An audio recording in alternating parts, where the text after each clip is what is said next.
Welcome to the Deep Dive. Thanks for having me. Today we're diving into PDD Holdings Inc., The parent company behind those two e-commerce platforms everyone's talking about. Pinduoduo and Temu. We've got their annual reports from 2022 2023. and 2024, ready to really get under the hood and see what makes this company tick. Yeah, annual reports, they're kind of like a company's secret diary. Hmm. Not so secret, I guess, since they have to file them publicly. Right. But they lay out how the company's been performing financially, the strategies they're using, the risks they're facing. You can even get glimpses of their company culture. It's like a treasure trove of information. If you really want to know how a business operates, this is where you look. Exactly. So our deep dive today has a three-part mission. One, we're going to decode PDD holding strategies. Two, understand what's keeping them up at night, the risks and challenges they're facing. And three, see how all of this impacts their future. What does it mean for this e-commerce giant? By the end of this, you should be able to explain their business model to anyone. And one thing that makes PD Holdings so interesting is that they have two very different platforms. Pinduoduo, which launched back in 2015, really took off in China. Yeah, it took the Chinese market by storm, really. Their team purchase model, really fascinating. Buyers team up to get discounts, which creates this social shopping experience, and it just blew up in popularity. Yeah, it's brilliant. It taps into that social aspect of shopping, Makes it fun, engaging. And then on top of that, they have this big focus on agricultural products. Connecting farmers directly with consumers. Yeah. It's like digital inclusion, but for agriculture. Love that. And then on the other hand, you have Temu, launched in 2022. Much newer. Global ambitions right from the start. Yeah, they want to take on the world. Global expansion, it's a whole different ballgame. Yeah, how do they plan to adapt to different consumer tastes? Different regulations in every market. So many hurdles to jump over. Yeah, lots of question marks there. And speaking of hurdles, let's talk about regulations. Ugh, regulations. A maze for any e-commerce company. But for PDD Holdings, it's even more complicated. Why is that? Because they're juggling regulations in China, the U.S., and every other country Temu operates in. Oh, wow. So many hoops to jump through. What kind of regulations are we talking about here? We're talking online advertising rules, intellectual property laws, consumer safety, data privacy. It's a long list. And in China specifically, the e-commerce law puts a lot of pressure on platforms like theirs to make sure consumers are protected. That's right. So what happens if they don't comply? What are the consequences of messing up? It can be pretty bad. Investigations, huge fines, reputational damage. Not good. High stakes. So they're juggling all of this regulatory complexity while also trying to grow at lightning speed. And that brings us to the risks and challenges highlighted in their reports, right? Absolutely. And one that really stands out is their reliance on third-party logistics providers. Interesting. If anything disrupts those services, their whole business could grind to a halt. And let's not forget, they're operating in a super competitive market.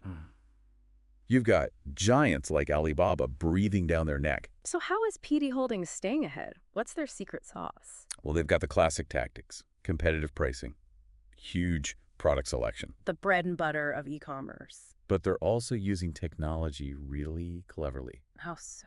They've incorporated AI into their merchant onboarding process, product verification, even monitoring buyer reviews. It's like they've got an army of digital detectives. Exactly. Smart move considering the whole counterfeit goods issue. Oh, yeah. Remember the USTR labeled Pinduoduo a notorious market? Right. That could really hurt Temu's global ambitions. Yeah, especially in Western markets. Consumers are getting more and more savvy about counterfeits. PDD Holdings is going to have to really focus on brand protection if they want to gain trust globally. Yeah, big challenge for them. On top of all that, they're pouring money into research and development. Trying to make their platforms as user-friendly as possible. As innovative as possible. Okay. They want to stay ahead of the game. But all of this growth and investment, it's got to be funded somehow. And their reports show incredible revenue growth. Yeah, they've been crushing it. But they also flag some potential risks, like what? Declining consumer spending, increased competition, those ever-changing regulations we talked about. Yeah, it's a tightrope walk for sure. They've chosen to reinvest their earnings back into the business, To keep that growth engine running. which could affect how much they pay out in dividends to shareholders. It's a long-term strategy. They're betting on the future. Interesting. And then there's the reliance on third-party payment platforms, another potential point of vulnerability. What if something disrupts access to those platforms? Their whole model is built on these interdependencies. Kind of makes you as nervous. a web of connections. And speaking of webs, let's talk about their corporate structure. Okay. It's pretty complex. Yeah, I was getting lost in their reports. PDD Holdings, Inc. It's a Cayman Islands holding company, but a big chunk of their operations are in mainland China. Through what? A VI structure, a variable interest entity. VIE. So basically, they're Mm. controlling a company in China without actually owning it. Essentially, Why go through all that trouble? China has strict rules about foreign investment. Right. Certain sectors are off limits, and the VIE is a way for foreign companies to get around those restrictions. I see. It's a workaround, all based on contracts and agreements. But their reports acknowledge there are risks with this. Oh, yeah. How enforceable are those contracts in the Chinese legal system? That's a big question mark. Makes you wonder. And then there's the potential for conflicts of interest, How so? because the VIE shareholders are also PDD Holdings employees. Oh, wow. What happens if those relationships go sour? Yeah, recipe for disaster. And on top of all that, there are limits on voting rights for ADS holders, American depository shares, the things people can invest in, Right. and their corporate documents. They even have these anti-takeover provisions. It's a complicated structure, Mhm. definitely limits the influence of outside investors. But I guess it reflects the unique challenges of running a global company that's so deeply rooted in China. For sure. And speaking of keeping people happy, PDD Holdings seems to love using share-based compensation to incentivize their employees. They're really big on that. They adopted the 2018 Share Incentive Plan, and they've been steadily increasing the amount of shares they're giving out each year. It's a way to attract top talent Yeah. and keep them motivated.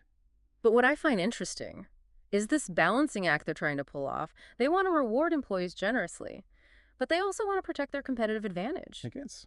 You see this in their executive employment agreements, those non-competition and non-solicitation clauses. Yeah, they're basically saying, we'll take care of you, but don't go running off to the competition with our secrets. Exactly. And it's not just about secrets, it's about relationships too.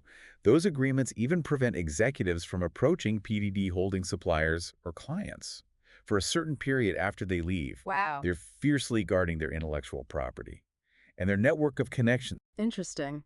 And of course, there's the whole world of taxes. Oh yeah, taxes. So it incredibly complicated for a company like this, operating in so many different countries. Especially for Americans holding those ADS we talked about. They could get hit with that PFIC classification. PFIC. That's a foreign investment company. Oh, yeah. Those tax rules are a nightmare. Definitely something investors need to be aware of. But one thing that really shines through in all their reports is their commitment to transparency when it comes to their financials. They're very meticulous about their financial reporting. They've even adopted a bunch of updates to accounting standards. Showing they're serious about accuracy. And they really emphasize the importance of internal controls over financial reporting. To make sure everything is above board. And they highlight the role of their audit committee in ensuring that transparency. Which is key for building trust with investors. So, we've covered a lot of ground here. 2 distinct platforms, Pinduoduo and Temu, each facing its own challenges and opportunities. We've seen the regulatory maze they have to navigate, the risks they're taking on with their rapid growth, and their reliance on third parties. Plus, we got a glimpse into their fascinating complex structure. Now, let's shift gears a bit and delve into their financials a little deeper. Sounds good. I'm curious, where do they actually make their money? Their 2023 annual report breaks down their revenue streams pretty clearly, and it's interesting to see where the costs come in. Okay, so where do they make their money? They've got 2 main sources of revenue, online marketplace services and merchandise sales. So on the online marketplace side, what's that all about? That's further divided into online marketing services and transaction services fees. Okay, so it sounds like they're doing 2 things. 1, they're helping merchants get their products in front of customers. Correct. And taking a cut of the sales. And 2, they're actually buying and selling some goods themselves. Exactly. Think of it this way. They're like the landlord of a giant mall, collecting rent from all the stores. Okay. But they're also running a few of their own shops within that mall. That's a great analogy. Helps to understand how they're diversifying their income. But their cost structure seems pretty complex too. You've got payment processing fees to those third-party platforms, the cost of running the platforms themselves. Merchant support services, bandwidth, server costs. It all adds up. And then there's all the money they're pouring into research and development. Can't forget about that. They're constantly innovating and enhancing their platforms, which requires serious cash. And then there's sales and marketing. which plays a huge role in their growth strategy. Their 2022 report mentioned a big jump in sales and marketing expenses, driven by all that advertising and those promotions they're running to build brand awareness, attract new users. It seemed to be working, given their revenue growth. Yeah, but it's definitely a major expense. It's a common strategy for growth, especially in the e-commerce world. Got to spend money to make money, as the saying goes. Yeah, but these costs can fluctuate, which can directly impact their profitability. That's right. And speaking of things that can fluctuate and affect their bottom line, let's not forget about currency exchange rates. Oh yeah, that's a big one. A lot of their revenue is in renminbi, but they report their financials in US dollars. So any volatility there can really mess with their numbers. Their 2023 financial statements actually mention this specifically. They say the US dollar appreciating or depreciating against the renminbi. Can have a material impact on their results. It's just another layer of risk they have to manage. It's a good reminder that even though they're a global company, their financial performance is still tied to China's economic health. Absolutely. Their dependence on the Chinese market, both for revenue and for that intricate corporate structure we talked about. It creates both opportunities and challenges. A delicate balancing act for sure, between global aspirations and navigating China's unique regulatory environment. It is, and we see that same tension playing out in another interesting area, employee compensation. Oh yeah, we talked about their share-based compensation earlier, but their 2024 report reveals some juicy details. It does. What caught my eye was their policy on erroneously awarded compensation, especially when it comes to awards based on stock price or total shareholder return. Right. Basically, they've given their compensation committee the power to determine if there's been an overpayment. And to rely on reasonable estimates if they can't directly recalculate from restated financials. Sounds pretty complex. It is. But I guess they're acknowledging that mistakes can happen when calculating those complicated share-based awards. And they've put a system in place to fix them. It's a safety net to ensure fairness and accuracy. Especially when you're dealing with potentially huge sums of money. Exactly. And they're taking a similar approach to correcting any mistakes in their financial statements. Their 2024 report even mentions specific adjustments related to how they classified incentives given to consumers. So they're being proactive about catching and addressing any accounting errors, which is a good sign. When it comes to transparency and responsible corporate governance, It shows they're serious about getting it right. they've also taken steps to clearly define roles and responsibilities within their organization. Their 2023 report details the specific functions of their audit committee, their compensation committee, and their nominating and corporate governance committee. They're trying to make their corporate governance as transparent as possible, probably in response to all the scrutiny they faced regarding their VIE structure and those potential conflicts of interest. It's like they're saying, look, we're trying to be as open and accountable as possible. Exactly. It's a smart move. Shows they're willing to adapt and evolve to meet investor expectations and keep up with regulatory requirements. So, they're being meticulous about financial reporting, clarifying roles and responsibilities, and even setting up procedures to fix potential compensation errors. But who are the people behind all of this? Who's driving this complex machine? That's where it gets really interesting. Their reports give us a glimpse into the backgrounds and experience of their leadership team. Let's meet the people behind the numbers. Their 2024 annual report lists their directors and executive officers. It's a diverse group with a fascinating range of experience. Okay, tell me more. You've got Mr. Lai Chen, the chairman of the board and co-chief executive officer. He co-founded the company and has been a key player in their growth. Makes sense. And then there's Mr. Jun Liu, the other co-chief executive officer. He brought his expertise in finance and operations to the table when he joined. 2 CEOs. Interesting. It works for them. And it's not just about the CEOs. Their board of directors includes some impressive people with backgrounds in technology, finance, even government. Like who? Well, for example, George Young Boon Yeo. He served as a minister in the Singapore government, brings a wealth of experience in international relations and policy. That's a valuable perspective to have on the board. It's a strategic blend of skills and viewpoints, for sure. Reflects PDD Holdings' global ambitions. They've built a team capable of navigating the complexities of operating in multiple markets, dealing with all those different regulatory landscapes, and managing a business that's growing incredibly fast. They're not just throwing money at growth. They're carefully assembling a leadership team and building a corporate structure that can support their long-term goals. That's a smart approach. Okay, so we've met the leadership team, but let's zoom in on their day-to-day operations. How are they managing this massive network of buyers, sellers, Uh, products? their innovative use of technology is key here. They've developed these sophisticated AI-powered systems to handle many of their key processes, Like what? from merchant onboarding to product verification. Their 2022 report goes into some detail about their merchant onboarding system. It's integrated with an identity verification system, and they require merchants to make a deposit to ensure they'll comply with platform policies. Learn. They even use AI to screen product information for potential issues. Essentially, they're automating a lot of the due diligence and quality control, which is crucial when you're dealing with millions of merchants and products. Yeah, that's a lot to manage. And they're taking it a step further Yeah. by monitoring buyer reviews Yeah. and even conducting those sample test purchases. To make sure product descriptions match reality. Exactly. So they're not just relying on algorithms, they're actively checking and verifying things. Maintain quality. Protect consumers. It's a sophisticated approach to managing risk in a fast-paced online marketplace. And it's not just about risk management. It's about creating a positive user experience, too. They're using AI to personalize recommendations, optimize search results, even detect and remove counterfeit or infringing products. Wow, it's like they're building a self-regulating ecosystem that's constantly learning and adapting to make the platform better for everyone. That's a great way to put it. And they even reward high-performing merchants with preferential transaction fees. Encouraging a culture of quality and excellent customer service. It's a fascinating case study in how technology can be used to scale a business while still maintaining quality and trust. Agreed. But technology has its limits. They also rely heavily on human expertise, especially when it comes to understanding local markets and navigating those complex regulatory environments we talked about. Right. That's why their international expansion with Temu is so intriguing. They're taking their tech-driven approach and applying it to new markets, but they're also building local teams with expertise in each region. They're trying to strike that balance between global consistency and local adaptation.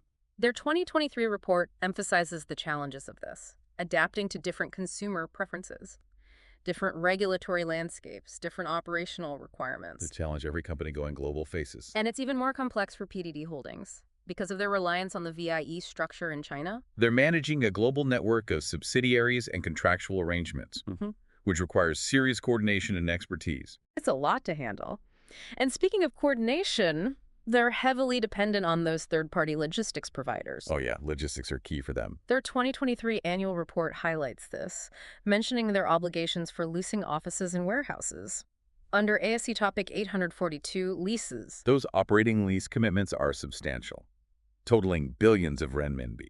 It really underscores how crucial logistics are to their business. If those services are disrupted, the impact could be huge. Even though they're a digital company, they still rely heavily on the physical world. For warehousing, shipping, delivery. Managing those logistics networks effectively is key for keeping customers happy and keeping costs under control. It's a complex web of interconnected systems and partnerships. It is. So, we've seen how PDD Holdings has built this incredible machine, leveraging technology, human expertise, and a network of partners to power its growth.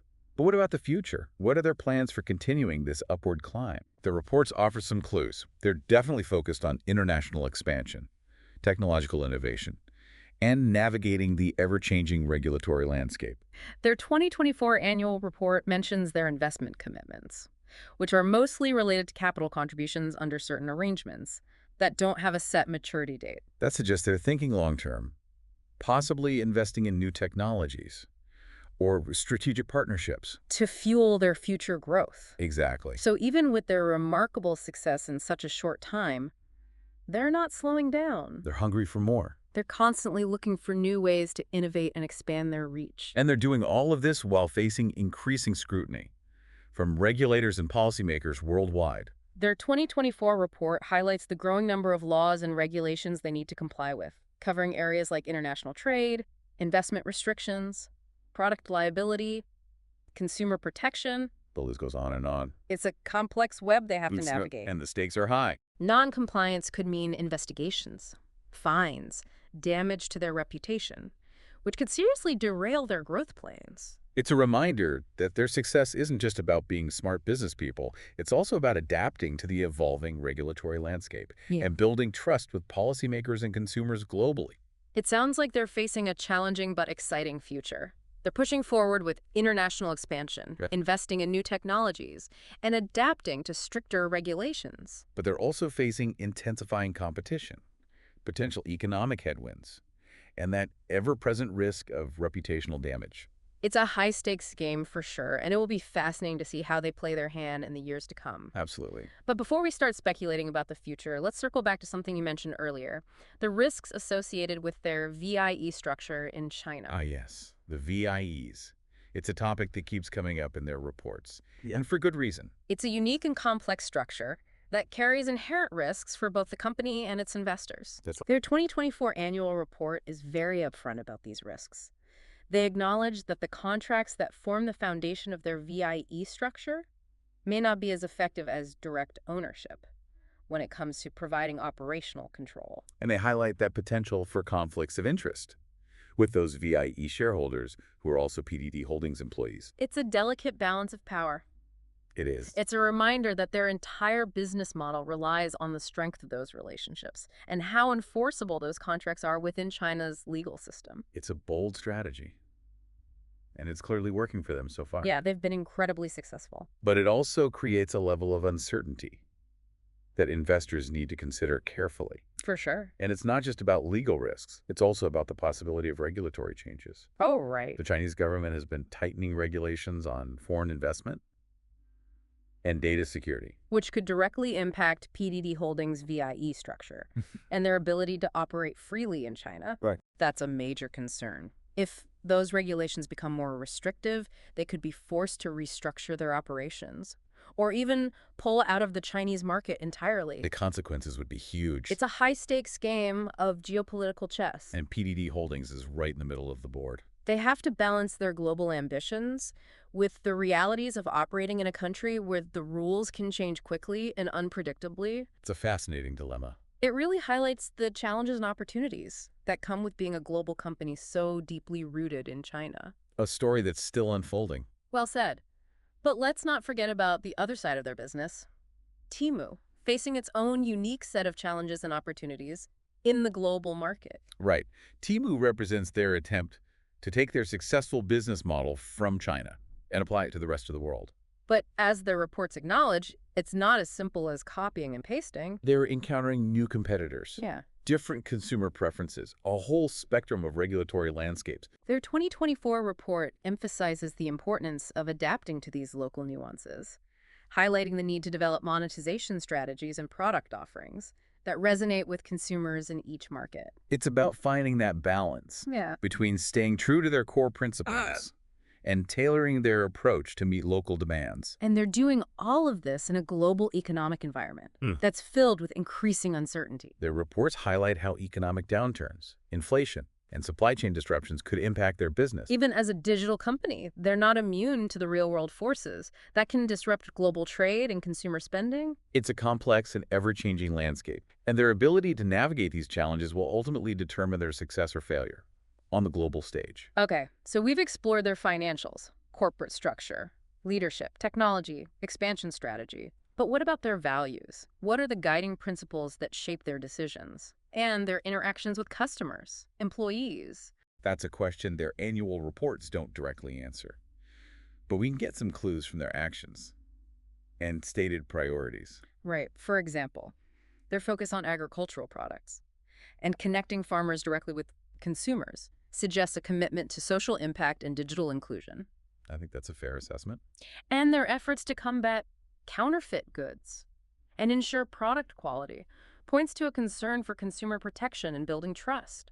Yeah. Their emphasis on research and development and their willingness to adapt to new technologies shows a forward-thinking approach and a desire to stay ahead of the curve. They're not afraid to embrace innovation. And their corporate governance structure, although complex, reflects an attempt to balance the interests of various stakeholders, including shareholders, employees, and regulators. They're trying to juggle a lot of different priorities. It's a mixed bag for sure, and there's certainly room for discussion about their ethical track record, especially regarding their labor practices and their role in promoting consumerism. That's a whole other conversation. Yeah.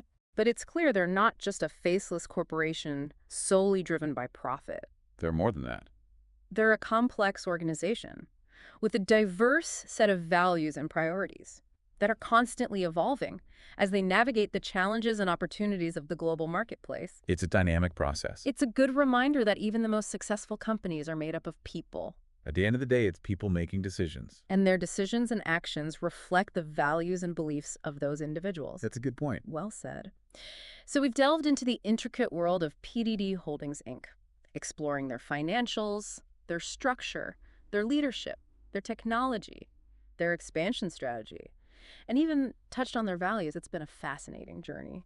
And it's clear this is a company pushing the boundaries of what's possible in e-commerce. They're definitely shaking things up. But as we've seen, they're also facing a unique set of challenges and risks that could impact their future trajectory. It's a reminder that even the most innovative and successful companies aren't immune to the forces of competition, regulation, and economic uncertainty.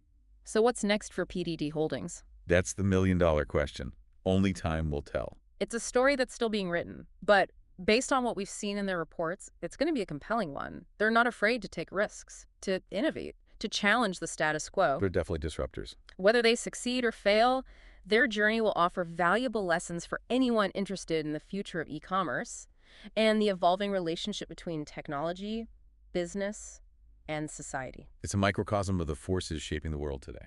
And it's a reminder that even though we're diving deep into financial reports and corporate structures, we're ultimately talking about human endeavors. So picking up where we left off, let's dive into how PDD Holdings manages this massive network of buyers, sellers, and products. Yeah, it's mind-boggling how much they handle. Technology plays a huge role. Right, their innovative use of tech is key. They've built these sophisticated AI-powered systems to handle a lot of the heavy lifting. Like bringing new merchants on board and making sure the products are up to snuff. Exactly. Their 2022 report actually goes into some detail about their merchant onboarding process.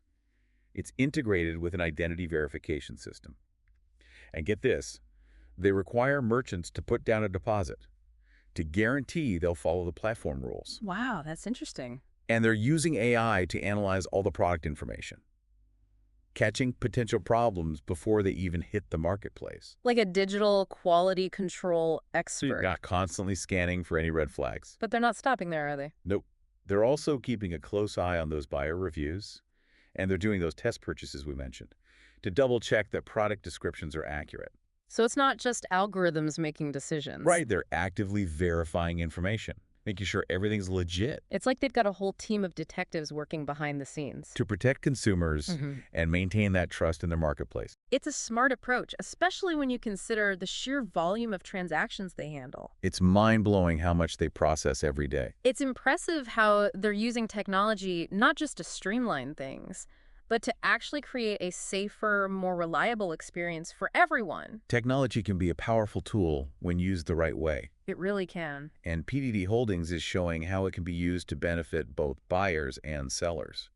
They're even using AI to personalize those product recommendations you see. The ones that make you think, how did they know I wanted that? Exactly.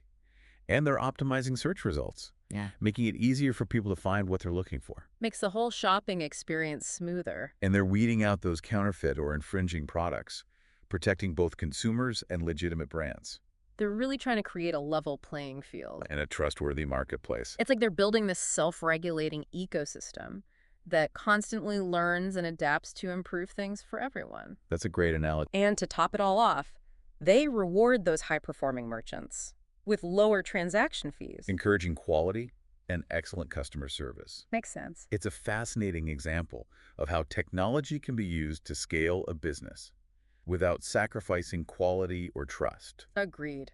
But technology isn't a magic bullet, is it? It's not. Human expertise is still crucial. Especially when you're dealing with different cultures and regulations around the world. Exactly. You need people who understand those nuances, Yeah. who can navigate those complexities. Which brings us back to Temu and their global expansion plans. They're taking their tech-driven approach and trying to apply it worldwide.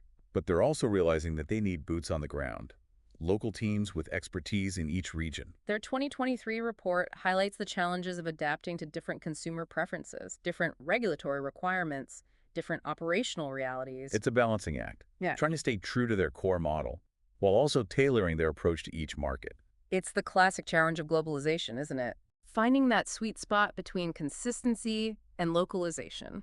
And for PDD Holdings, it's even more complicated because of that VIE structure in China. Right, they're not directly owning those operations. They're managing this global network of subsidiaries and contractual arrangements, Mhm. which requires a ton of coordination and expertise. Speaking of coordination, let's talk about those third-party logistics providers. They rely on them heavily. Logistics are the lifeblood of their business. Their 2023 annual report actually mentions their obligations for leasing offices and warehouses.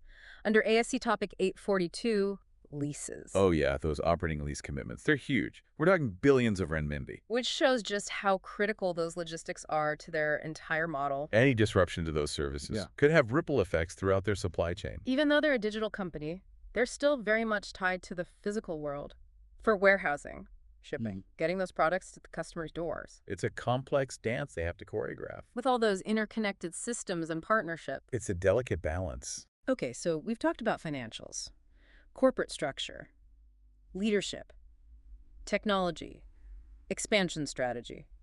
Now let's tackle a specific issue that's been dogging them: counterfeit goods. Ah, yes, the elephant in the room. It's a problem that plagues pretty much every online marketplace. But PDD Holdings has been under the microscope, especially Pinduoduo with that notorious market label from the USTR. Their reports don't shy away from this challenge. They acknowledge it's a tough one, It's hard to police a platform with millions of merchants and products. but they highlight the steps they're taking to fight back. What are they doing? They're investing heavily in technology and human resources to monitor their platforms, detect and remove those fake products, and work with brands and law enforcement to shut down those counterfeiting rings. Sounds like a multi-pronged approach. It is. They've got proactive measures like screening listings and merchant profiles, and reactive measures like responding to complaints and taking down suspicious items. They're trying to stay ahead of the game. And they're trying to educate consumers too, teaching them how to spot fakes and report anything suspicious. It's about empowering consumers to be part of the solution. Exactly. They've even added features that allow buyers to verify the authenticity of certain products. Adds another layer of protection. It's a constant battle, for sure.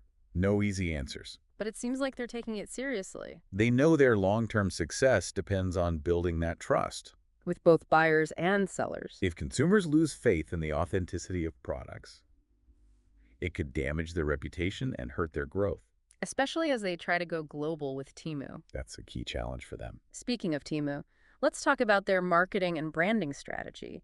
How are they trying to stand out in this crowded global marketplace? Well, they seem to be focusing on offering a wide variety of products at really competitive prices, appealing to those value-conscious shoppers. The bargain hunters. Exactly. And they've been using social media and influencer marketing to get the word out. I've seen their ads popping up everywhere. They're not shy about getting their name out there. Those catchy jingles and colorful visuals. They're trying to create a brand identity that sticks in people's minds. Something memorable. In a sea of e-commerce options. It's a tough market to break into. It is. But it's still early days for Temu.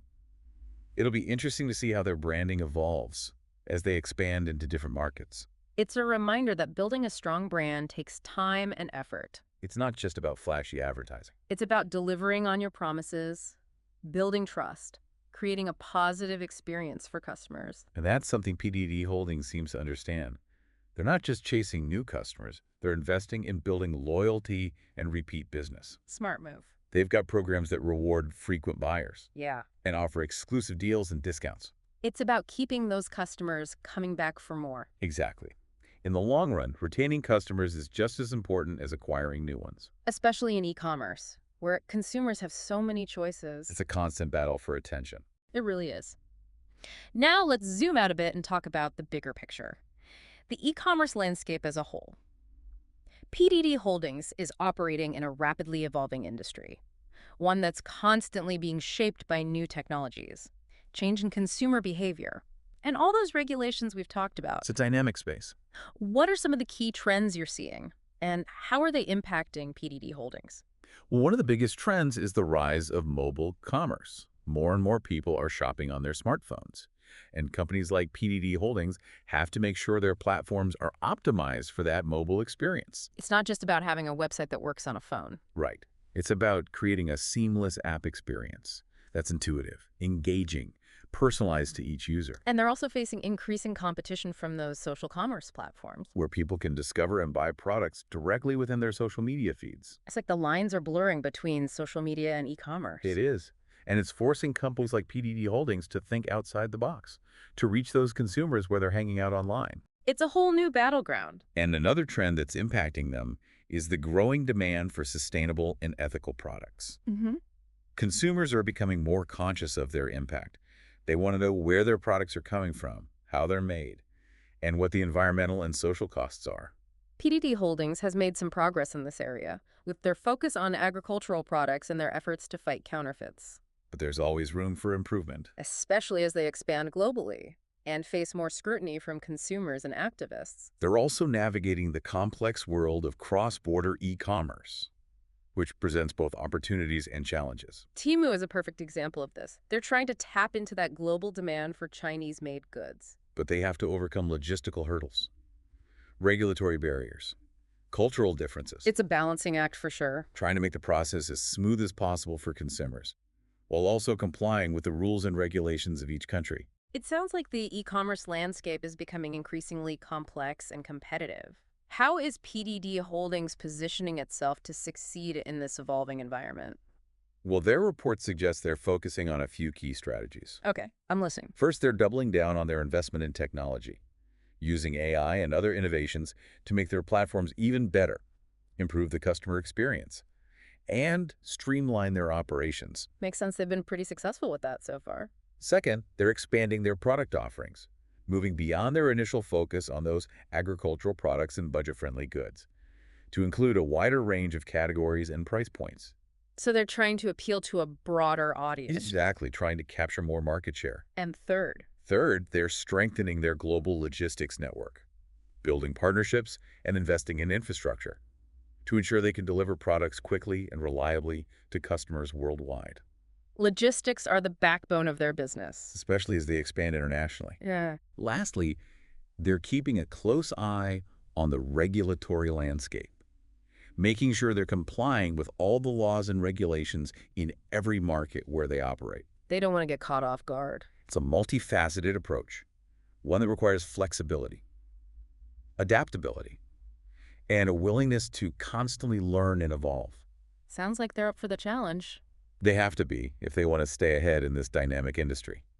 So it seems like PDD Holdings is aware of the challenges and opportunities ahead, and they're taking steps to position themselves for success.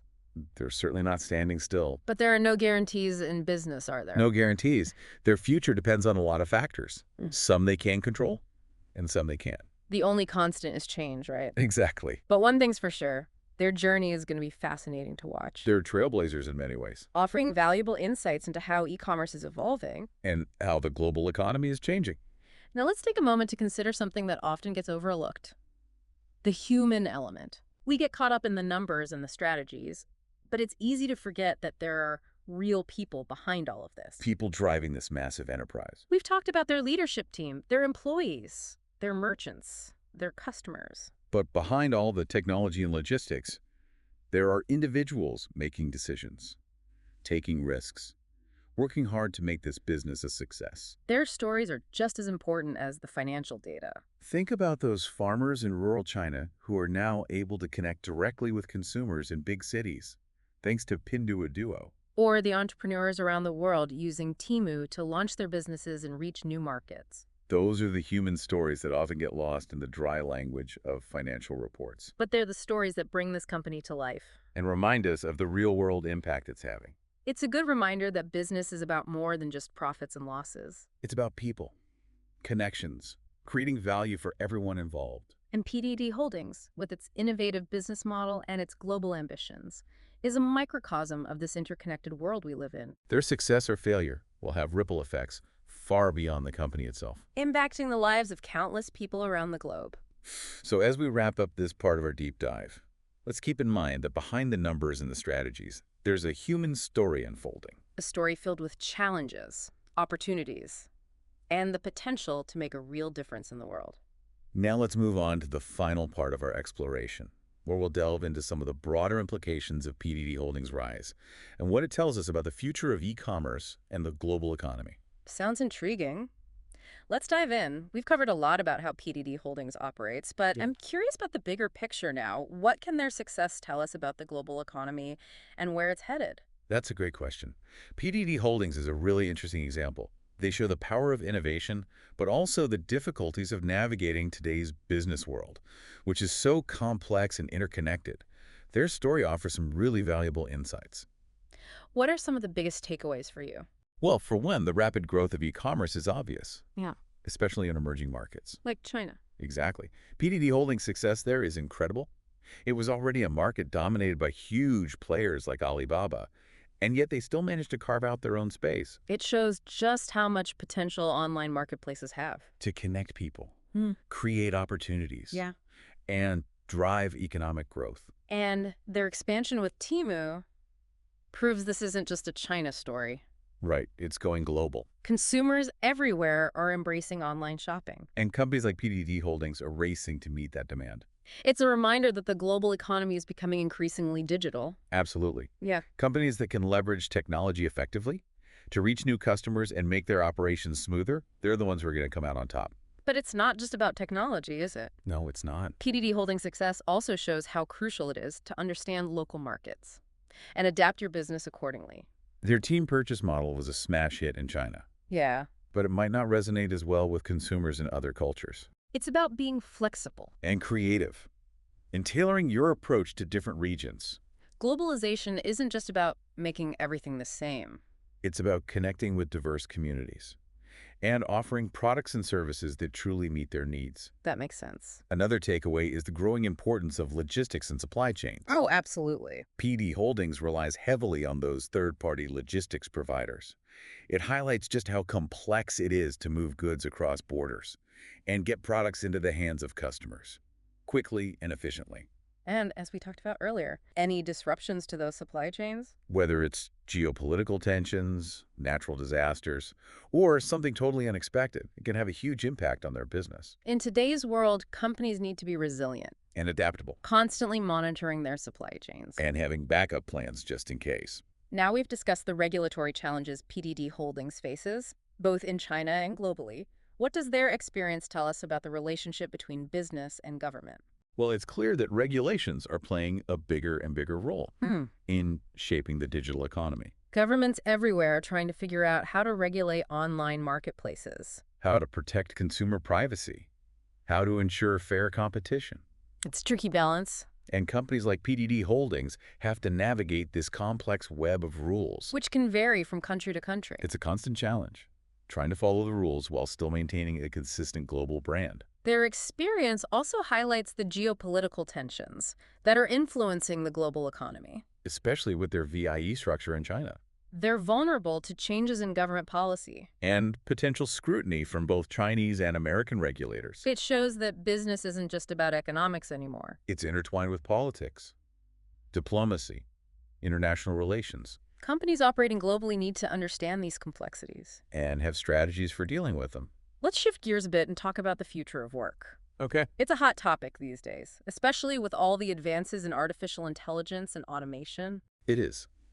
And PDD Holdings is a good example of this. How so? They rely heavily on technology, particularly AI, for tasks like merchant onboarding, product verification, customer service. It gives us a glimpse into how automation is transforming the workplace.